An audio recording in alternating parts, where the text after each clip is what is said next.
And I was working with Oman in different places. So and my major role was at the Oman in India, where I was the hotel manager.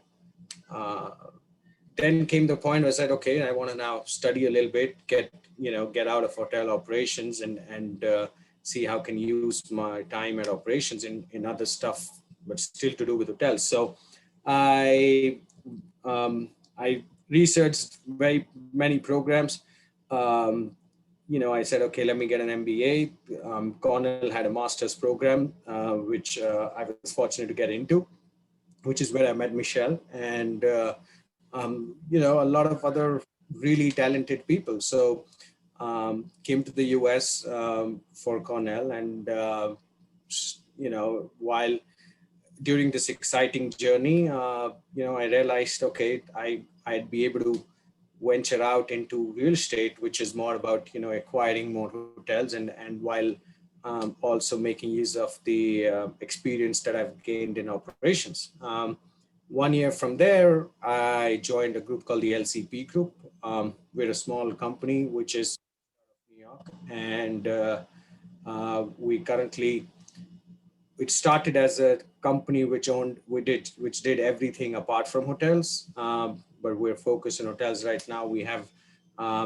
I manage a portfolio of 8 hotels, which are mostly Marriott and Hilton branded hotels. We shrunk down after just before COVID, so right now we're left with 5. These are scattered all around the country: Virginia, Michigan, Florida, and we're about to add 2 more this month, which is exciting.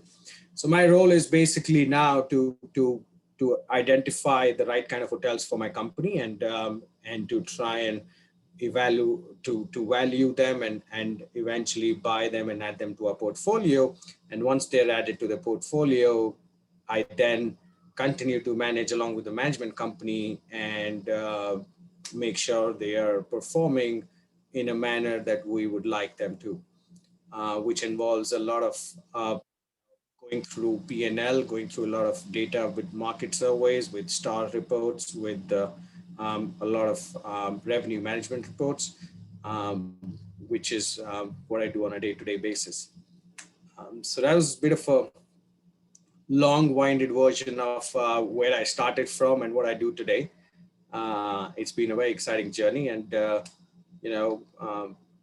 I'm not sure what background are you guys from, and I understand from Michelle this is a course of intro in hotel operations. So, I'm happy to talk about anything you'd like me to. Well, I'll thank you, Prateek, for that. I think there's a group of us here that are all eager to ask a bunch of questions, but I will give Rafiq priority because he sent in a list of questions. So Rafiq, maybe you might start us off, and then if anyone else has any questions, we can just go along the line. Thank you, Michelle. Thank you very much, Prateek, for this introduction. It's inspiring. That's the least I could say. The experience you acquired will put you in a great position to get us to feed us personally, and I'm sure the rest of the group will enjoy listening. You mentioned performance and making it profitable, and that's the bottom line of any business. Just to brief you, I've been a general manager at the Best Western in Montreal for the last 20 years. But I feel I have so much to learn, because when you stay too long somewhere, you go into a comfort zone and stagnate. So I just finished now my general manager Cornell certificate. Because of COVID, crisis created an opportunity. To make you a long story short, I always questioned what is the right target first when I want to buy a hotel. What's a deal? What's a steal? What's a value? And is it better 150 room, 300, or the 600, the luxury, the middle? And because after all, okay, it's nice and fancy, but what's the bottom line? So I got so much into the bottom line. I said, okay, it's nice to say we sell so much. Okay, everyone is, hey, you know, we made the $10 million sale. Then I say, okay, let me go back in the back office. I want to look at a specific line, you know. So if the bottom line is not reflecting a positive, we have a problem. So you can control the cost, you can control this, but I was hoping to get some benchmark. So I say, you know what, if my utilities represent, I'm just throwing any figures, 10%, my payroll represents 30%, and my other operational cost as fixed cost represent another 20. So the variable cost is half an hour housekeeping plus shampoo and dry cleaning of the towels and stuff. Is it a good approach to get some targets so you don't wait to the end of the year? Yeah. Magic numbers. No, absolutely. And, you know, I Prateek, love. you can say it. You can say it. You can go for it. It depends. We used to make fun in Cornell when we used to ask a question. The answer used to be, it depends. And Michelle said the same. We were talking about this question. I said, it depends. And, you know, and let me go into it a little bit to tell you what it depends on, right? So just to take example, your first question was, what's a good hotel? I mean, how much profit is a good hotel? I think my answer to that is no profit is good enough, right? Okay. Want more, right? So yeah, sure. the second part of it is a percentage. You say, like in food business, we say if food cost is 30, payroll is 30, and the operation is 10. If you make 15%, you're lucky. Whatever. So let me give this in two different worlds, right? There's a post-COVID world and there's a pre-COVID world. Yes. And you know, it's crazy. Last year in November, we became cash flow positive and we were celebrating a 40% occupancy.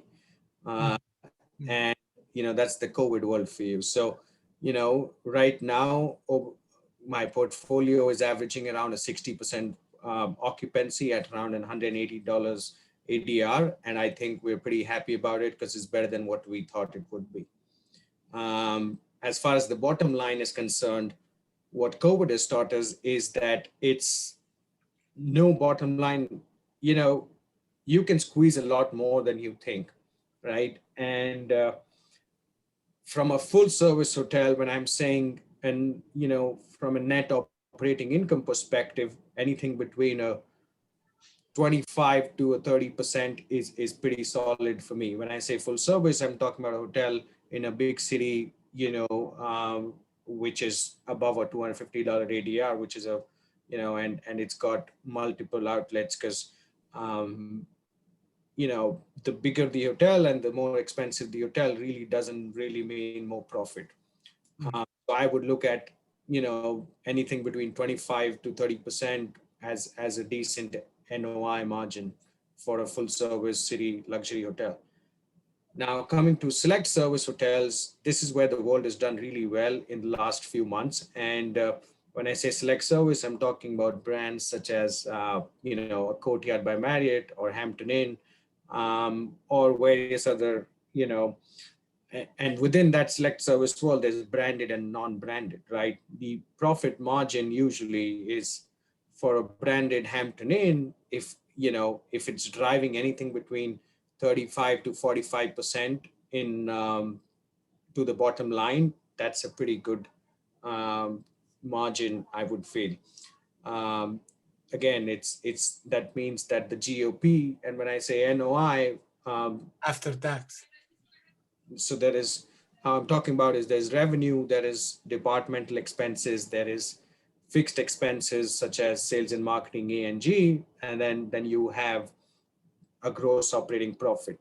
Yeah. And so I'm talking even below that, which is then after the GOP, you would have insurance cost, you would have real estate taxes, and you would have any other expenses that are particular to that hotel. And I'm talking, that's the line I'm talking, which is after all of these are deducted, which is the net operating income for hotel.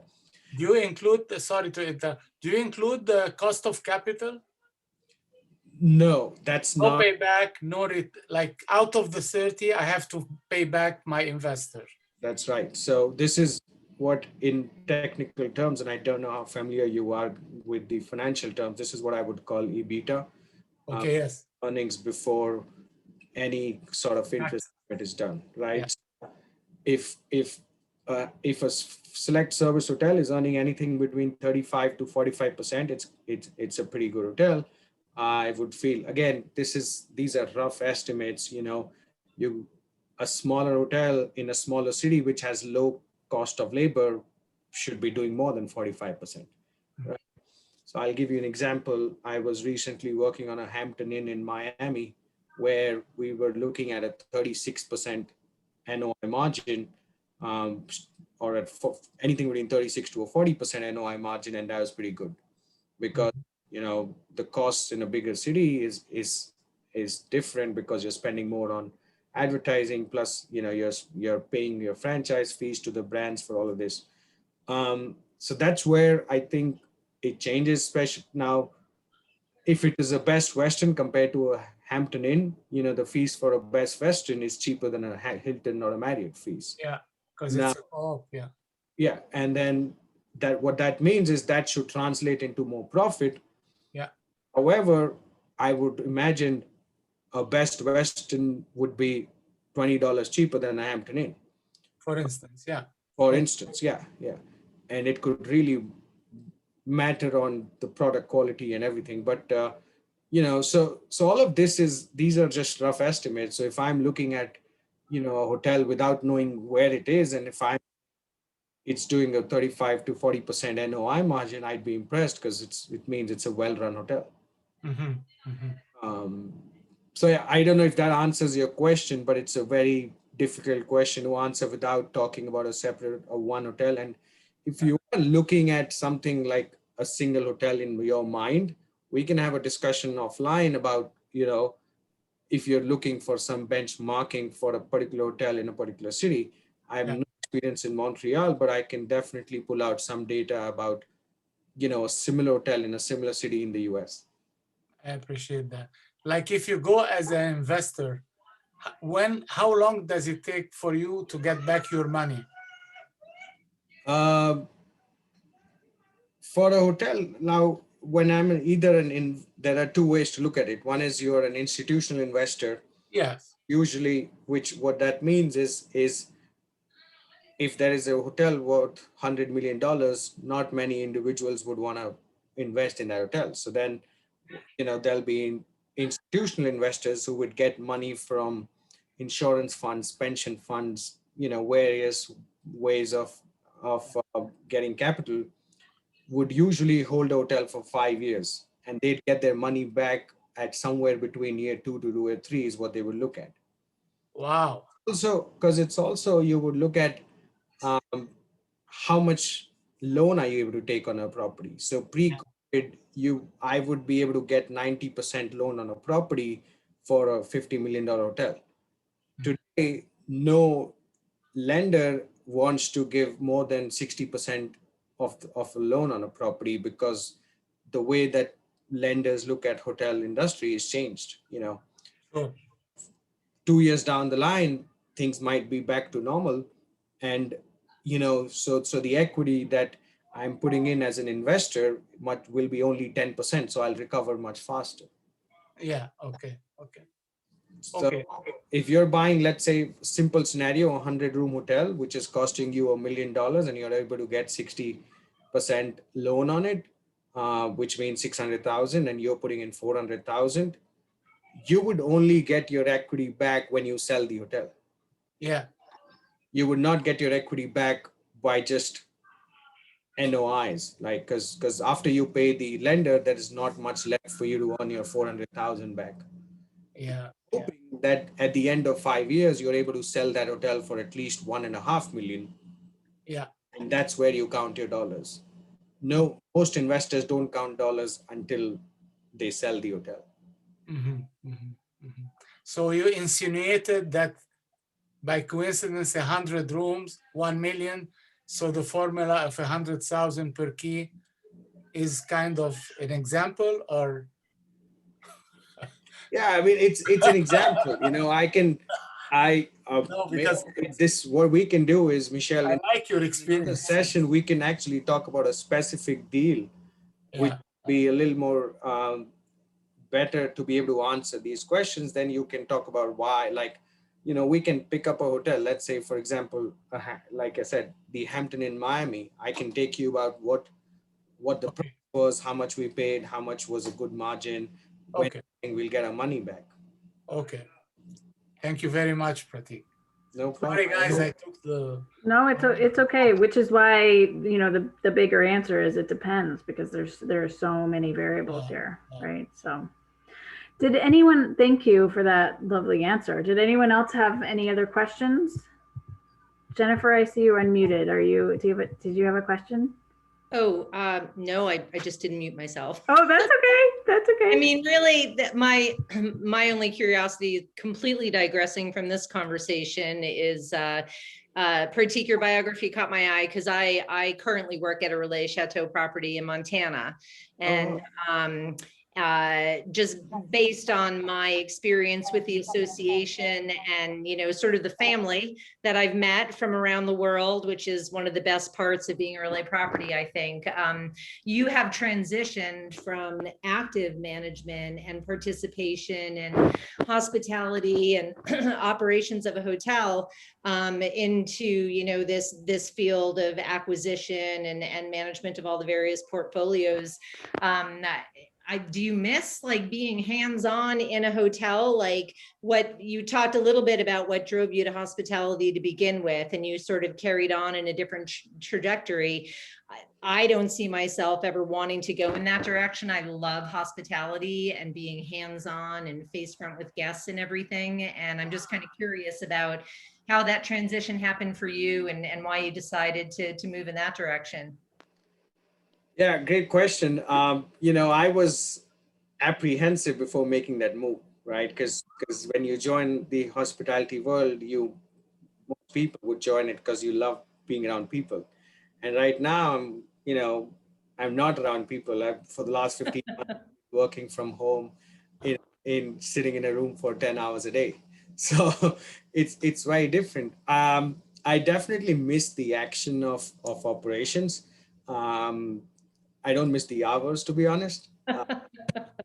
But at the same time, when I was trying to do the switch, that's really what I was trying to do, is to find some sort of a balance in between, that I'm still in touch with operations, but not really into it. So a lot of my job still involves around, what what is it that we can do to make our customers happy? What is it that we can do to be treat guests like family and elevate their experiences? um, the only difference is I'm not the one executing it anymore. um, and a lot of information is received from reports and P&L report, financial results, which isn't the same. But on the other hand, a lot of my job is still to do with people, because instead of having a team that I meet every day on a morning meeting, I'm now interacting with GMs of hotels and the director of sales and the regional directors on, let's say, at least a weekly basis, to talk about it. So a lot of leadership part of the job is still existing. I do miss the customer facing part of it, but that's the opportunity cost I had to pay, I guess. I would, I find any opportunity that I find to be at one of our properties, I make use of it. So I'm usually traveling for, a week every month, where I would visit a property, spend a few days, meet with customers, meet with staff, meet with managers, to just really understand the pulse of the hotel. And, the rest of the 3 weeks is back to office. Cool. I think that's a great question. It's one of those things where we evolve in our career and then look back and go, wait, that was the part that I really liked about. And knowing Prateek, I'm pretty certain that he will never fully move away too much from the core of operations. Does anyone else have any other questions? And just to follow up on what Jennifer said, it's a question that a lot of us keep thinking to ourselves, right? That what if I was to do something else?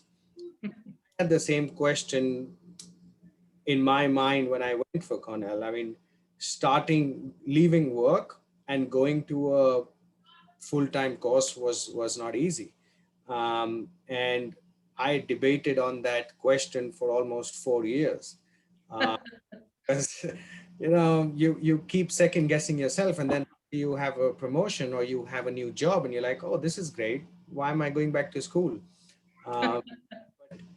What I realized is eventually if you put yourself in an uncomfortable position, you will either love it or you will learn something about yourself that you don't like something. That's what happened to me. I mean, I put myself in an uncomfortable position, came to Cornell halfway across the world, and I realized, okay, I love certain parts of being out of operations, but there are other parts which you don't miss. I don't miss burning off a fire every time. It's like, but I miss the relay properties. Those are really unique, and I think Relin Shatur does a great job in really setting themselves apart in terms of properties. Yeah. Franco, did you have a question? Comment? We can't hear you, unfortunately. I see that you're unmuted, but we still can't hear you. But you also, if you also are welcome to type in the chat box a question or comment. Good old Zoom. We still have all this lovely technical. You want to try again? Can you hear me now? Yes, absolutely. Okay. All right. Well, it was more of probably an advice. Like, he was saying, I've been in operations right now, and during the pandemic, you miss that, and you miss all that stress that we go through. And during the pandemic, because I didn't know where hospitality was going to go, 6 months before, I thought maybe I should go back to school and start something else. But then towards the end, you realize that, hospitality, this is what I like, and this is what I have always done. And for me, it's been part of the F&B department, which I always have this motto where it says, once F&B, you're always F&B. You're not going to change that no matter what. So my next step right now in my career is, like I said, I'm in operations right now, moving into a F&B director or start with the F&B assistant. And that's part of the part that I've been trying to get more of a certificates and more knowledge and experience. But like Rafiq was saying, I think I get to a point where probably I'm in the comfort zone working as a restaurant manager, banquet manager, and I feel confident, but I don't want to get to that comfort zone where I'm going to stay there for the rest of my life. And I kind of want to see what will be my next step for me to move on to the next position that I'm looking for. Am I in the right path, or should I just go for it and take it? Yeah, I mean, the fact that you're doing this course tells me that you're invested in your career, right? Because there are a lot of people who also had the choice to do this course, but it did not, right? So, that tells me that you're interested in growing, because it's all about growth here. As far as your next job, I think, one of my bosses once told me, he said, if you want a promotion, you start doing the job you want to do without the salary first. And I feel that's sad, but it's the truth of the industry. Just ours, it's the truth for any industry, right? So if you're a restaurant manager and you you want to be an F&B director, just one day do what your F&B director does, plus what you were supposed to do anyways, right? So, and I'll just tell you, if you're good at it, you'll be able to do both for a while. And then somebody will notice that you've been really doing this job without the title, and they'll give you the title. Sure. That's how I've approached it always. Like, if I want to be the next level, I just have to do things that the next level is doing without the title, and then slowly I'll get the title anyways. But I think what you're doing is great. You're just investing in our own growth. COVID gave us a lot of time to take a pause and think about what's good and what's best for us. And, the fact that you chose that downtime to invest in growth, that's impressive. And, that's going to show in your career, because every hotel owner wants their employees to grow, because, growth is, it's like, if I'm ready to go to the next level when the employee working under me is ready to come to my level, because Sure. way that I can. So if I'm an F&B director and I'm trying to be a GM, I have to make sure that I have somebody who's ready to be an F&B director before I can become a GM, because that's when I can take out time from my day to do stuff which my GM does. So if you can train one of your supervisors to be the restaurant manager and let him or her do that job, you will have time to do stuff that your F&B director does. Yeah, sounds like a good idea. Yeah, well, you're also showing, I think this day and age, showing how you can develop people is really a huge asset, right? So being able to demonstrate that you're bringing people up and you're putting forth, forward people, it really makes a big difference in just any kind of organization. Right. Awesome, thank you. Any other comments or questions, thoughts? So just, Michelle, I had a question about this course. So just to, so is there an overall, how long is this course? And is there an overall, like, what's the learning objective of this course here? Yeah, so the course is 2 weeks, and it's like Rafiq mentioned, it's part of a larger certificate, right? So I think I had sent you the certificate, which is a number of different courses that the students can mix and match. And typically there's 6 courses within that entire certificate, right? So in this course, the goal is to kind of think about the customer in different stages, and at the arrival stage or the pre-arrival stage, arrival stage, or thinking about while they're there, and then departure, like how you maximize guest experience throughout that entire time. And thinking about challenges, thinking about marketing, branding, just really high level about overall day-to-day operations. Great. Yeah. If I may, allow for one more. Yeah, absolutely. Go for it. We'll say one more from Rafiq, because I want to be conscious of Prateek times. But yeah, go for it. Yeah. Last week, it's been a week now, I read intensively on AI. And I want to know your insight on artificial intelligence. Sorry, I'm using the abbreviation. The implication, or the practicality and the feasibility, and are we late? Are we in it? Is it too late? I don't know how. A hotel that is existing, how can we implement, or should we implement, or it's for only new hotels? Yeah, that's a very interesting one. I think AI is already in hotels. So for example, there are a lot of revenue management tools right now which use AI. That's it.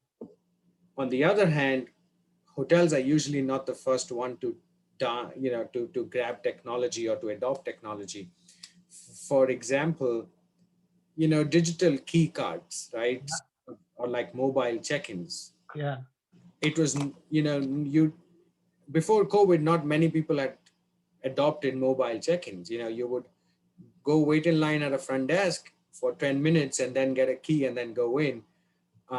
But we're being forced to use this technology here because of COVID, where I don't want to stand in line anymore and I do want a mobile check-in. Compare that to airlines. Airlines have always had a check-in procedure, which with a lot of, you've seen web check-ins for airlines going on for the last so many years already. Yes. Yes. So hotels are kind of, not the first ones to grab any technology and implement it, whereas unless it's used to increase revenue.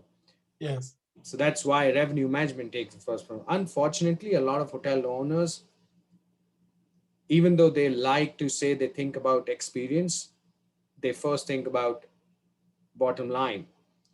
And a lot of technology right now is still too expensive to implement. Okay. For example, Hilton wants a concept called connected rooms, which means that experience will allow guests to have an iPad or, to use the blinds by it from a phone and, just call for anything just by using a phone. Yes. It sounds really cool from an experience point of view, but it would cost you $500,000 a key to implement that. $500,000 a key? Yeah, I'm just saying an example. Oh yeah. Well, it's not But 10,000. that number is going to be very close to that, because you're going to have to change your blinds, you will have to change your TV, you have to change your internet setup, you will I have to see. change Global. your, Yeah. locks, like everything you would have. So the number is probably going to be more than $500,000 a key. But unless there is a mass movement of customers wanting that, not many hotel owners are. Price go. Yeah. Yeah. So unless there is, a technology that makes it really cheap to do it, it's like, for example, high-speed internet, when it came to the world first, not every hotel had high-speed internet. Yes. Yes. Most hotels have it, and some hotels still charge for it. Yeah. You'll get slow internet for free, but you'll get high-speed internet with a premium. Yes. We still don't have high-speed internet in Montana. Wow. See, that's it. But you probably have it at home, right? No, I don't. Oh. I'm in a in-town location where Oh. yeah, we have internet on the ranch, but it's what we call mountain internet, and it's not fast. Like I can't Zoom from there, but we actually maintain an office space in the closest town that we allow guests to use if they have like deals they're working on or something, and I use it for Zoom calls and things like that. Yeah. See, that's an example. I mean, and there are hotels which still don't have it. So Yeah. I think AI is a long way from here. But you answered my question by saying there is a cost, because sometimes we talk, we're very happy, and they say that will increase the guest satisfaction and will increase profit. I don't believe the second part unless you show me. Yeah, I mean, there are a lot of examples of hotels trying to do a lot of things which are cool for marketing perspective, which are cool from a customer experience perspective. But does that help you in the bottom line? And hence, if that doesn't help you, it will not be a massive game changer. Because, for example, free breakfast, a lot of hotels do free breakfast because it gets people into the door. If I'm booking a room where one room is without breakfast and the other room is with breakfast, I'm inclined to take the with breakfast room. And that means that hotel is getting value for money for that breakfast. Yeah. So it's really, I think AI is a great piece of technology. I would personally, I try and upsize our data usage, like whatever data we have available, and AI helps us. But from a customer experience point of view, I think, it's going to take time till it becomes mainstream. Yeah. Well, just a comment / question, and maybe this is something as part of a larger discussion with everyone. It feels like it often will, especially in Montana, but in different locations as well, it really takes away from that personalized experience, you know, is when you come into any kind of property, right? You expect to be greeted and get that smile, and there's something to be said about that. You don't have that same expectation when you're boarding a flight. It's nice. It's great if someone's smiling at you, but you don't have that level of expectation. And I think there are properties that would actually give themselves a disservice if they, you know, shift towards too much technology. I don't know if anyone else has any thoughts about that. That has been my debate. And when we were talking about loyalty, I believe it was the previous class, I say, do you really believe there is something called loyalty today? I would like to ask everybody, how many cards you have in your pockets? So you have Marriott, you have Hilton, you have, you name it. So, I mean, I use the card and the hotel that is convenient for that specific trip. And I can pretend I am loyal, but in fact, we're just buying, not buying in the bad sense, like we're trying to attract this customer with some rewards. Like you go to a place getting coffee, 10 coffee, you get 1, you get 2. I don't know if that's real loyalty. My real loyalty, I'll share it with you fast, is people want to come and deal with Rafiq. I become the USP. So I'm not duplicatable. That's the real loyalty. Like when I had cases of groups, they say, oh, you have no rooms available this June. Listen, let me go back to my group. We'll try to get them in July. Give me the dates you have available. Now I reach the level I would like. We read stories about Ritz-Carlton, but Ritz-Carlton, you know how much they charge and, you know, customer service and all that. If we can achieve that level of relationship, and I agree with you, Michelle, machine cannot do that. Yeah. But they can speed up a lot of stuff. So it's a combination. A combination would be wise. Well, and it's our bigger challenge in terms of training. You know, we're always talking about training, hiring, you know, that plays into that part as well. How do you train to have that level? How do you train other Rafiqs? Right? Well, you know, and you want your staff to have that level, and you want your guests to feel that way about other people too. So it doesn't have that level of pressure on you. So I think that's why, you know, Prateek and I were joking, because it ultimately does come down to, it depends. There are so many different properties, there are so many different experiences, and there's so many different users that want something different. And so it really does come down to, it depends. What's your take on that, Prateek? I think it depends on what kind of hotel are you talking about, right? So it's, you know, right now, it's like, if somebody asks me, what's your favorite flavor of ice cream? It's difficult to say. Or let's say somebody asks you, what's your favorite song? It's difficult to give an answer, because it really depends on what mood you are in, what kind of a place you are in. It really just depends, right? So it's the same thing for hotels. It's like, what kind of a service do you expect? And I would say it depends on, you know, what's the purpose of my trip? Who am I traveling with? How much do I want to pay from my pocket, sort of. So if, you know, I do want a better service, I would go to a hotel where I could expect better service. Like, for example, if I want somebody to take my bags to the room, I have to go to a place where that I could expect that. There will be hotels where I would have to take my own bags to my own room. And I'm okay there without having to interact with the staff to do this, because I don't expect any service there, because I'm paying probably $80 for that room, or, you know, whatever that case number might be.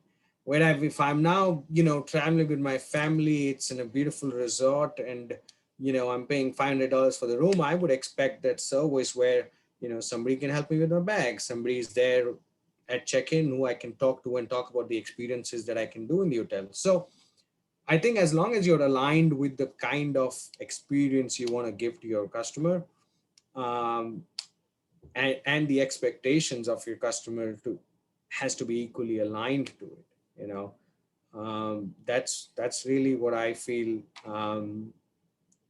is the level of service I would want from a hotel. Is like, if as long my expectations of as long as the expectation of the customer align to what I want to give them, that's absolutely fine to do, adopt technology, or to eliminate a lot of things. Like right now, I was just having a call with the hotel GM in Kansas City, and she said, 7 of my housekeeping people left in the last 1 month, and I can't hire staff right now. Welcome to the club.